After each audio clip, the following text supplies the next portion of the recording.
You're listening to Sox in the Basement, a production of the Broadcast Basement Limited, where every show is 30 minutes of good and comes from a basement bar on the south side of Chicago. Pull up a stool, pour a cold one, and join us right now for Sox in the Basement. Heard everywhere podcasts can be found, and always at soxinthebasement.com. All right, fire Ken Williams, fire Rick Hahn, sell the team Jerry. This is how I'm starting off every show now, Ed. Call your friends, call your neighbors, call your sons. Fire all of them. I just want to get it out of the way at the beginning of every show. You know, like remember like Boris and Bernstein on 670 The Score, they would always have like this intro where they go through all this stuff and say all their catchphrases, and eventually it got really long and really old and really tired and became kind of annoying. But they would always go through their thing at the beginning of every show. And maybe I should do that on this show until these things come true, so that I get it out of the way and then I don't talk about it for 30 minutes. You know, just very quickly, fire Kenny Williams, that hasn't changed. Fire Rick Hahn, that hasn't changed. We've been saying that for a long time. This isn't new. And Jerry sell the team, that hasn't changed. And maybe fire Jake Diekman into the sun. I can add a few things every once in a while, but that way I'm not spending 30 minutes on it. Here's how bad the Sox bullpen is. I don't even think Jake Diekman's the biggest problem right now. Yeah, but he's my biggest problem. Well, okay. he's my Larry Garcia this year. Like there you go. So you've gotten all your catchphrases out of the way. Fire everybody and fire Jake Diekman into the sun. Welcome to Sox in the Basement. Welcome to Sox in the Basement, brought to you by the home of the podcast for fans by fans. Cork and Carry at the park in the shadow of the ballpark at 33rd in Princeton. It is a great place for pregame. And I say this over and over again. I was just there the other day. I was just there for the doubleheader against the Phillies with a Phillies fan. It had to be live there. There was more life in Cork and Carry at the park than there was in the entire ballpark. I'm telling you, that's true. When I go there, I never feel like it's miserable, right? Like, sometimes you go into the ballpark or you worry about this team and you start to feel like this dread, this like, oh, what am I going to see today? And who's pitching? And oh, this isn't going to be good. And oh, they're sending out a pitcher for his first major league start. I'm sure the White Sox will get no hit. But you like all of that is in the ballpark, right? Like beforehand, when I'm at Cork, it's just fans and they're all talking to each other and you bump into people that you didn't expect to see. And, the food's good and everything's reasonably priced and I don't have to stand in a long line and search around the ballpark for it. I mean, like, make it part of your experience is what I always tell people. And every time I talk to somebody who goes and they try it for the first time, they sit there and they say, yeah, this is going to become what we do all the time. And you can bring the kids beforehand. And then, after the game, you get over there and get some post-game celebration in as well. I always like to let the parking lot empty out and just relax over at the Cork and kind of do a post-mortem with whoever I went to go see the game with, good or bad, and it's much easier and less frustrating. So 33rd in Princeton, see more at corkandcarry.com. All right, James Fox is going to be on the show. He's going to answer a few questions as to whether or not what I'm going to propose to you right now is feasible or if it's pie in the sky crazy. I believe that I can make an instant impact on the White Sox pitching right now with a very simple set of moves. Okay, but loading them up in a truck and deporting them isn't going to work. Most of them are American citizens. Besides that, I believe that I could do something right now. I believe the White Sox today should do this thing. Because, look, I look at the stats for this team, and you could do a quick look right now on any page that you prefer to look at, and you could find an awful lot going on. Well, doesn't matter. The stats are terrible no matter where you look. Well, no. There's a lot of good things when you look at the overall numbers of the offense right now. We've got a lot of guys who have OPS pluses. But you were talking about pitching. I'm offensively, I'll agree with you. Offensively, I don't really have much of a problem with the team. It's the pitching. Yeah, but it's the pitching. The pitching is just a letdown. I'd like to see Andrew Benintendi do a little bit better in terms of hitting the ball for power, but he's hitting 273 right now. I don't think that's the reason why you're losing games. Oscar Colas is, he's a rookie. He's trying to figure it out. I don't know what Eloy Jimenez is doing at the plate, but let's look at the pitching. On this team, the entire staff's current walks and hits per innings pitched, their whip, is 1.575 for the season. That's a base runner and a half every single inning. That's why you give up so many runs. The only guys that are doing very well in terms of keeping guys off base, Dylan Cease with a 1.075 and Lucas Giolito with a 1.238 whip. Okay. And then acceptable middle relief whips. Jimmy Lambert with a 1.345. That's okay for middle relief. Kenyon Middleton with a 1.385. And then outstanding relief pitching in a small sample size. But we talked about him in the offseason, and I said I would like to see him make this team, but I don't think he's going to because it's too overloaded with guys with bad deals and Jake Diekman, who you traded for and you didn't really need. Tanner Banks continues to make me feel good about Tanner Banks with a 1.0000000 whip, okay? And he's probably the most effective left-handed pitcher you have, and you didn't even break camp with him. Right now, if I had to bring out a lefty, I'd rather have Banks come out over Bummer or Diekman, who are make me nervous right away. The moment I see him warming up, I'm like, oh no. Like they don't give me any faith in them whatsoever. And if I had to rank my left-handed pitching, right now, I believe in Banks, and I think that Bummer at least brings skills. He's shaky. He drives my dad nuts. Okay, I know a lot of fans, they get very nervous when he's out there, but from time to time, he can be effective. Well, here's the thing with Aaron Bummer. Let me interject one thing on Aaron Bummer, okay? I think Bummer's problem right now, and I think he had this last year, is the defense lets him down at various points. And he is a guy that has to be pitched to contact. When Aaron Bummer gets in his mind he cannot trust his infielders, he tries to strike guys out, and that's when he gets into trouble. When he's most effective is when he lets the ball do what it does best out of his hand, which is let guys ground weakly. I have a feeling, and this is not a knock on Jake Berger, but I have a feeling that without the infield of Moncada, Anderson, Andrews, and Vaughn, when it's Berger out there, when it's somebody else at second base, and when Hanser Alberto's making bad errors in the ninth inning, I think that's where Aaron Bummer's problem is. I bet you he comes back around. Jake Diekman he just scares me. Well, you can see Bummer's his fielding independent pitching is under 4, even though his ERA is 7.50. So of course that right there kind of speaks to what you're saying. It's the defense behind him. And there may be another reason why pitchers are getting exposed a little bit who rely on defense. In fact, this gives me an opportunity to play this call that came in, soxandbasement.com. Go ahead, you can call us or send us something through the contact page anytime. This came in about a week ago while I was on vacation, but I'd like to add it to this conversation. Hi, my name is George from Lincoln the Hills. I was just listening to your guys' podcast for today. Great show as always. Touching on the no shift rule and how that's going to impact the game. Me personally, what I've seen, and I'm sure a lot of people have seen, is that, like, a lot of people, for example, Yoan Moncada, how many times did he hit into the shift and automatically was like an automatic out? Now you're seeing a lot of his balls, and I'm sure a lot of other players' balls just go right through. So where that guy was in the middle cutting that off, he's not there anymore. So yeah, you're going to see a lot more pitchers get exposed, as I like to say. So even that, too, could be adding a little bit of trouble to Aaron Bummer. Here's what I would do right now. You would clone Tanner Banks and just have him all over the staff. Just all kinds of Tanner Bankses. Well, I don't have any cloning technology, okay? That's just something they're forcing down my throat in The Mandalorian so they can explain those terrible last 3 movies in Star Wars, which is driving me nuts. But here, Jake Diekman. Jake Diekman DFA'd today. Done with him. I can get along with that, yeah. DFA Jake Diekman right now. Then what I want you to do is I want you to take Michael Kopech and put him in the bullpen. Yep, I'm with you there. I'm done with watching him start games. I'm going to tell you, I think any White Sox fan that's watched him in action and then watched when he was coming out of the pen and being used in specific situations where you go 1 to 2 innings, he's very effective.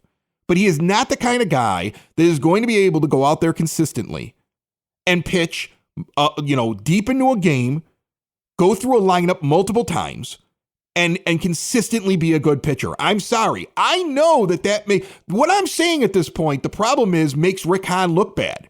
And that's why these moves won't get made. But they're the right move to make. It makes Rick Hahn look bad that Michael Kopech is only a relief pitcher. It makes Rick Hahn look bad because Jake Diekman, who he traded for unnecessarily, is not a good pitcher and needs to be DFA'd and you have to eat the money. It makes you look bad, Rick, but it's how you immediately impact your team. Because you're having so many problems in the bullpen, I think you take a guy who's middling and having a hard time in the rotation, and when you move him into the bullpen, you actually make your bullpen better. Releasing Diekman makes your bullpen better. And then what we do is we go down into the minors, and if it isn't Davis Martin, then it's Sean Burke, who James Fox told us in the offseason, here's a guy who's got a real shot of not only making the rotation, but could stick there. That was his dark horse. And the more I read about him, I go, I take him up here right now. I take Davis Martin up here right now. I would give somebody else an opportunity every fifth start to come up here and play. And if you get an off day, you skip them. And I would take one of those guys and do that just to move Kopech into the bullpen, because I think he's very effective and he's a better player and he's more valuable to you as somebody who can go out there and get high impact innings in a game in the bullpen. And he would give you more. He would strengthen your bullpen because he's not doing anything for your rotation right now. And then I want you out there listening right now to go to Window and Door Superstore of Oak Forest if you're looking for exterior windows, doors, patio doors, and storm doors. Smooth transition. No high pressure sales. They're not coming into your house. They're not going to sit in your kitchen. They're not going to tell you, if I walk out the door, the deal's never going to be there again. You're not looking through a book to look at all the little window etchings and the extras and the add-ons. They have everything right there in their showroom, full size. The owners are in the showroom and they're at the site when they're doing the install. All of the installers work directly for Window and Door Superstore of Oak Forest. That's how they give you the great quality they have been giving the area for the past 40 years. They've been in Oak Forest since 1985 with all major brands custom made with no stock items for a perfect fit. They're 1/2 block east of 159th and Ridgeland at 6280 159th Street. Get in there, say hi, tell them we sent you. WindowDoorOakForest.com.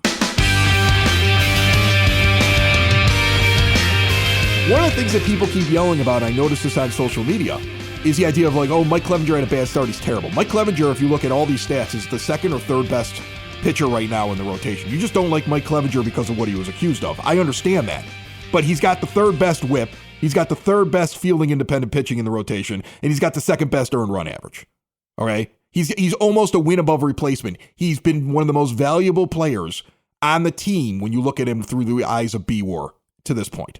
Now, does that mean he's a superstar? No. Does that exonerate him of anything you don't like him for? No. But stop telling me that he should be the guy that gets jettisoned out of the rotation. Michael Kopech should be moved to the bullpen. And I think that strengthens your team. Before I get to Fox, what do you think about that, Ed? Well, okay. So looking at Michael Kopech's splits. So as a starter in his career, he's got 36 games started. Okay. And his whip is 1.225. His ERA, 3.80.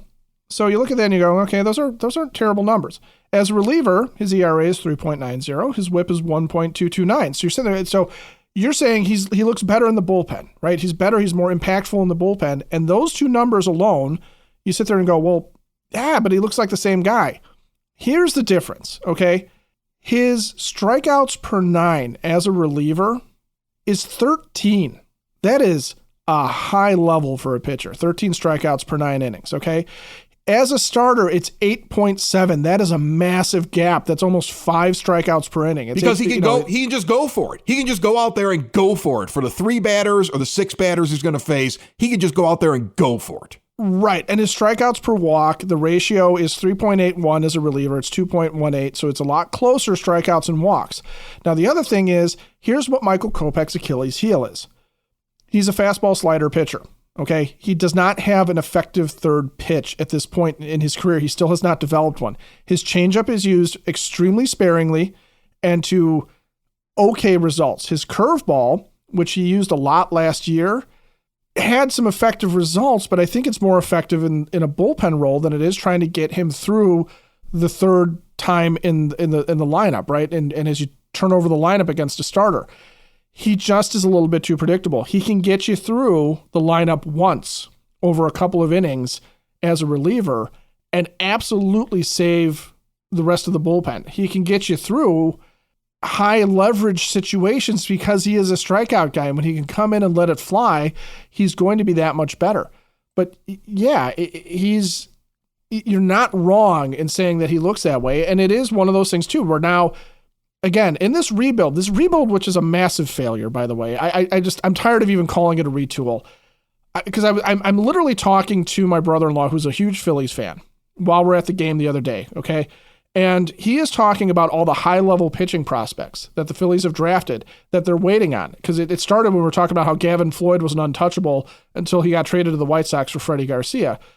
And how the untouchable Phillies starting pitching prospects become very touchable at some point and then are kind of a mixed bag in their major league careers. But as he's talking about it, I'm sitting there thinking, like, well, who are the White Sox top level high, like, this is the can't miss, going to be the next ace of the staff pitching prospect that was drafted. And I'm having a hard time coming up with one. I know they just signed a guy out of Cuba, and I'm not worried about international signings right now, but it may be Matthew Thompson, and we'll talk to Fox about that because it may be him. Maybe Matthew Thompson, right? But that's one guy. So you're talking about Davis Martin. You're talking about Tanner Banks, who's a 31-year-old guy coming up and helping. So Michael Kopech and Ronaldo Lopez, as part of the rebuild, coming in and both ending up as relievers, not necessarily even a high-leverage closer or a top-end guy. You're right. It looks bad for Rick Hahn. However, if you're trying to win a championship, look, sometimes that's what pitching prospects are. Sometimes they sit there and go, okay, this guy was stretched out to be a starter, but really he is going to destroy out of the bullpen for 60 some odd games. I would love to see Michael Kopech. I would love to hear Michael Kopech's entrance music, whatever that would be. Okay. And have at a home game, a home playoff game, have him coming in a high leverage situation and the place going nuts. That stadium can rock when when it's packed in there and everyone's yelling. I would love to have him come on and strike out Jose Altuve in a huge situation and just have everybody go insane. I would forget that he was supposed to be the ace of the staff when you traded Chris Sale. Listen, Major League Baseball has high level prospects that don't make it to be starters that become very good relief pitchers. It happens. The problem is that Rick Hahn has always had a complex. He doesn't like to be told he's wrong.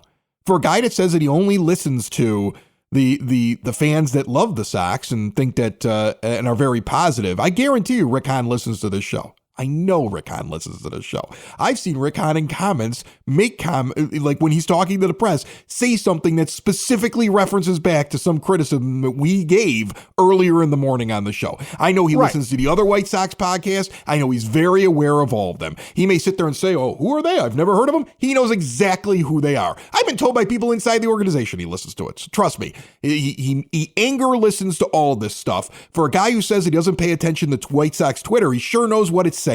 Okay. He's that guy who says, I don't use social media, and he's on it 12 hours a day. What he should be doing is learning more about his players and figuring out what he's going to do with this staff. This would be a great solution. And I guarantee if you dive deeper into those stats, and we don't have time for it because I want to get James Fox, that second time through the lineup, Michael Kopech is far less effective. That move right there, bringing up somebody to be the fifth starter, who is, I guarantee whoever you bring up is going to find a way to be more effective than what he's doing right now. And if that guy doesn't work, bring another guy up and skip him on when you have an off day and you can skip the fifth starter and play baseball that way and get him into the bullpen, strengthen your bullpen, get rid of Diekman. You still have two lefties and Tanner Banks is effective. James Fox on the show. How are you, James? Good, sir. How's it going? Good. You're over at FutureSox. You're my expert in this area. We're talking about the idea of finding somebody else to put into this rotation, because I think if you could slide Michael Kopech into the bullpen where he's a 1 to 2 inning reliever who can go in and just throw fastballs and strike guys out and try to overpower them and not have to worry about going through multiple innings, that it would help your bullpen, but you got to find that fifth starter. Do we have one that you would be comfortable bringing up? I don't know. I think Davis Martin's okay. After what he was pretty good last year, minus that final start, obviously, where he got hurt and everybody kind of freaked out. But his last start at Charlotte was really good. And he goes again, we're talking Thursday afternoon. He goes again tonight for Charlotte. So we'll see how that is. I think, one thing that's interesting about that is I think you could make the argument that Davis Martin, should be up with the big league club right now anyway, as maybe their long man. But I don't really like that plan, but I've seen some people on Twitter kind of talking about hey, why isn't Davis Martin on the big league club? I think it's because they want him starting in case something happens. So yeah, he's definitely the next guy. AJ Alexy was once a pretty heralded prospect that's bounced around, got DFA'd a bunch of times. He's actually on the White Sox 40-man starting in Charlotte. So he's probably the next option after that, honestly. But, as far as prospects go, Sean Burke, third round pick a couple years back, he would be the guy, I guess that would be like the most exciting. I just don't think they would use up a 40-man spot on Sean Burke until they actually see Davis Martin and AJ Alexy in the role. And James Fox of FutureSox, brought to you proudly by the Village of Lamont. Want to experience a downtown with real history, great eats and drinks, and green spaces filled with adventure? Visit the Village of Lamont. Shop, dine, drink, explore, and see everything they have going on this weekend and beyond. Visit lamontdowntown.com. Is the biggest problem that they don't have very much down there in the minors and haven't developed it over the years? Or is the problem that they can't get out of their own way to move away from guys on the major league roster and try the guys out in the minors? Yeah, I guess it's a little bit of both. They don't have a ton of depth, but they do have some guys that are interesting that I think you could just cycle through and potentially find combos, right? But you just have so many guys on the big league roster that you can't do anything with, right? You either have to designate guys for assignment or let them keep pitching, because it's not like you can option. And look, Joe Kelly looked okay, right? But you're Joe Kelly's and Jake Diekman's and those type guys. You can't just option them to the minors and take a look at a prospect. You have to get rid of them. And while I think that is probably going to happen at some point here with Jake Diekman, because you are going to have Garrett Crochet and Liam Hendriks back, right? And I think we kind of know who the expendable guys are. But this is just to go off topic a little bit. It's just why spending this much money on relief pitching is really just doesn't make much sense. Because you have a guy like Franklin German, who you picked up this offseason, has 10 strikeouts and 7 innings pitched in Charlotte. Nicholas Padilla's numbers are pretty good. He's on your 40-man. He was a waiver claim from the Cubs. And then you have this whole host of others like Lane Ramsey and Sammy Peralta, who could be effective at some point. Not to mention, you have actual relief prospects in Birmingham: Gil Luna, Caleb Freeman, Luke Schilling, guys like this. And they won't all be good, right? But you could cycle through them to find out who is. They just signed Alex Colomé for no money. It just, this is why you don't spend a third of the, your budget on relief pitching like they've consistently done, and I hope they move away from. But yeah, man, I think the roster is the biggest issue, just because there's not very much flexibility on it. I think Jimmy Lambert and Gregory Santos are the guys that started in your bullpen. Those are the only two guys that had options. Yeah, and the real shame is that you'd have to admit defeat. You'd have to admit that I spent money badly and did something wrong constructing my roster to do the right thing and start getting some other bodies in here to improve what's going on coming out of this bullpen. I keep going back to the idea that Jose Ruiz survived on your team for about 10 days when you could have kept Nick Avila instead of returning him, and he was pitching well in the minors. It still boggles my mind how they just can't say, this guy didn't work out. I know we paid him, or I know he's out of options, but you know what? He's out of options for a reason, because he wasn't that good. It's time to move on. Well, I guess I am glad that they cut bait as soon as they did. I thought they would just keep going. It does seem like one thing, and I don't know how much Pedro Grifol has to do with it, right? But it does seem like they have a pretty low tolerance this year for guys that are just terrible. They've just kind of been, and look, I think Jake Diekman is probably next on that list. Obviously, it's going to take a little bit here for Garrett Crochet to come back, and that's where if the Sox could just normalize a little bit and get closer to 500, you might be able to hang around a bad division. Because look, the bullpen looks a lot better if you have Liam Hendriks and Garrett Crochet in it, and you can use Reynaldo Lopez in this fireman role. You know what I mean? Reynaldo Lopez could come in the sixth if your starters aren't going that deep, instead of you having to rely on him to close. The problem is now, when you're on your 11th, 12th, 13th guys, Jeffy Schulten's pitched out of the bullpen this year, and I think a little, people were worried to see Keenan Middleton, I was too, and then his stuff looked good, right? But there's a million Keenan Middletons, which again is a reason why you shouldn't be spending money on relief pitching. All right, that's James Fox. He's from FutureSox. He's nice enough to jump on real quick and try to evaluate whether or not my plan is even possible. It actually sounds like it's possible. It's just something they just won't do because they can't get out of their own way. James, thanks so much, my friend. Sounds good. Thanks for having me, man. Sox in the Basement listeners, do the hard work. And if you're a hardworking man or woman on the South Side, you need to be outfitted properly. And that's why you should visit Red Wing Shoes in Evergreen Park, New Lenox, and Geneva. A work boots specialty store that carries sizes from 6 to 16 and feet as wide as 4E. A 115-year-old company that came out of Red Wing, Minnesota. And one of its largest stores in the entire Midwest is in Evergreen Park, Illinois, ever since 1976. When you're on your feet, the footwear is everything. So why not get an expert fitting? They warranty, repair, and offer free conditioning with laces. And they also carry Carhartt work clothing as well. Located at 3347 West 95th Street in Evergreen Park, Illinois, at 208 East Maple Street on Route 30 in New Lenox, or at 1749 South Randall Road in Geneva. Visit them today. You work hard. You've earned it. Red Wing Shoes.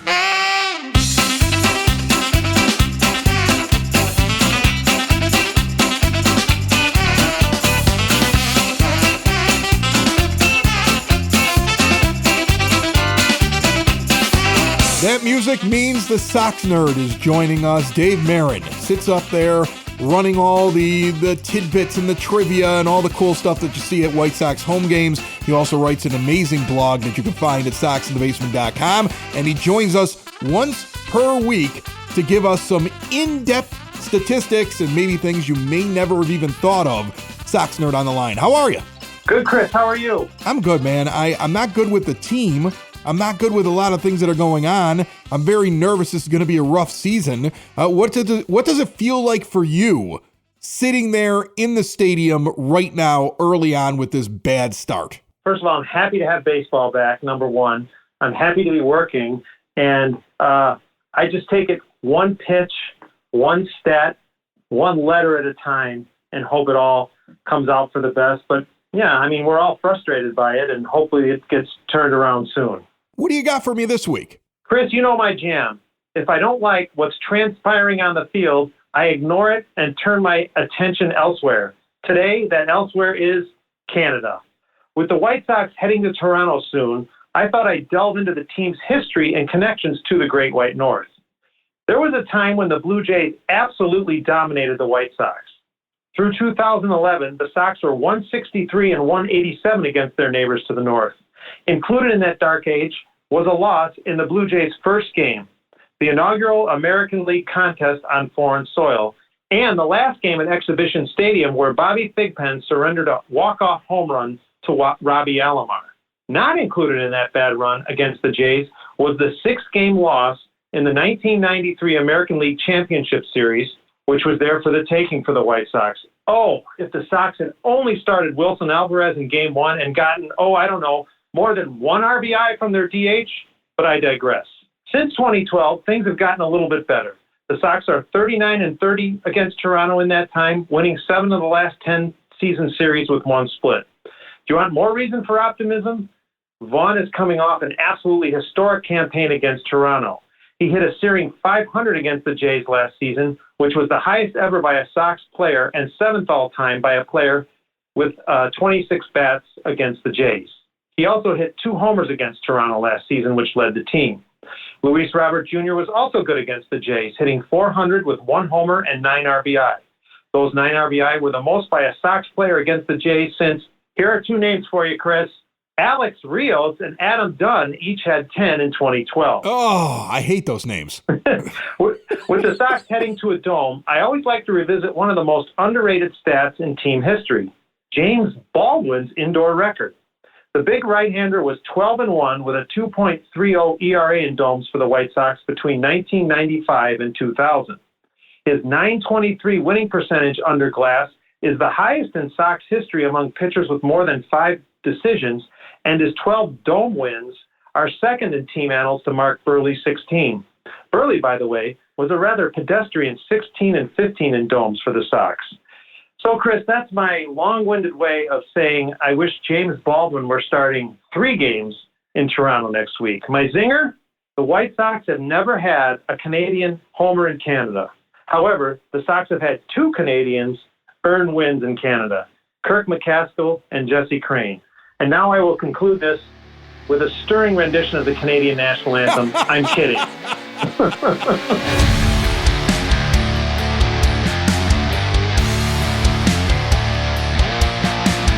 Do you see how the Oakland A's are moving to Vegas? They're breaking on what Thursday? Yeah, and following the Raiders out of Oakland. Yeah, I know. And they're heading to Las Vegas. And you know what? I understand Oakland A's fans being mad. And the reason I bring it up, though, is that White Sox fans almost had this happen to them. That horrible stadium down in Tampa Bay was built for the White Sox. Yeah, we went through it. Right. And I remember I was a little kid walking around in the Ashburn neighborhood or St. Dennis Parish with a clipboard that I had printed out. Like, what is that when you walk around, you try to get people to sign a petition? I got a petition. A petition, yeah. You were trying to get a petition signed to save the team. I was a little kid. I was a little kid walking around with my petition, getting the neighborhood, knocking on doors. You used to do that back then. You used to speak to your neighbors before all these cell phones and everything else. Okay. And I would knock on doors and be like, Mr. So-and-so, will you sign my petition to keep the White Sox in Chicago? And they'd laugh like, kid, there's no way you're going to stop this idiot billionaire who doesn't know what he's doing from moving the team if he wants to. But I still did it. And then my local state representative heard about it from a neighbor and came down and knocked on my door. Completely different time, the 80s. Okay. We actually all spoke to each other. It's amazing. That's why there weren't as many problems. And then I handed him the petition and he read it into the log in the Illinois State House as part of the whole thing to try to sway the state of Illinois to do what they could to keep the Chicago White Sox. So I was actually, Chris Lanuti was part of keeping the White Sox as a child. So as a child, you're a lobbyist. I was a lobbyist as a child to keep the White Sox in Chicago. That's how much I love this team. That's a true story.